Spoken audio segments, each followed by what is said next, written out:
இயேசு கிறிஸ்துவின் நாமத்தினாலே என்னுடைய அன்பின் வாழ்த்துக்கள். இன்றைக்கான தேவ வார்த்தை என்ன நினைக்கிறீங்கன்னாக்கா, நெகேமியா 8ஆம் அதிகாரம் 10வது வசனத்துல கர்த்தருக்குள் மகிழ்ச்சியா இருப்பதே உங்களுடைய பலன்ட்டு வசனம் இருக்குங்க.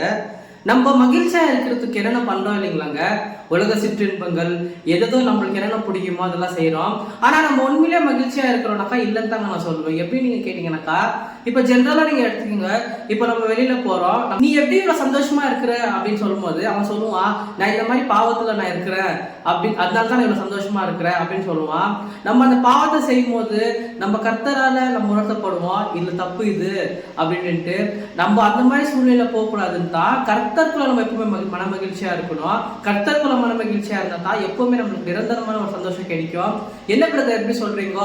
அப்போ உலகத்துல இருக்கிறவங்க சந்தோஷமா தானே இருக்கிறாங்க, உலகத்துல இருக்கிறவங்க சந்தோஷமா தான் இருக்கிறாங்க, அவங்க வீட்டுல என்ன பிரச்சனை இருக்குன்னு உங்களுக்கு தெரியுமா? தெரியாது தானே. கர்த்தருக்குள்ள நீங்க மன மகிழ்ச்சியா இருந்தா உங்க வீட்டுல இருக்கிற சமாதானம் அவங்க வீட்டுல இருக்காது.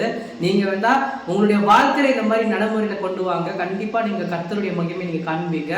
கர்த்தருக்குள்ள எப்பவுமே மன மகிழ்ச்சியா இருங்க, கர்த்தருக்குள்ள மென்மேலும் உயர்த்துவாருங்க. Thank you so much for watching. God bless you.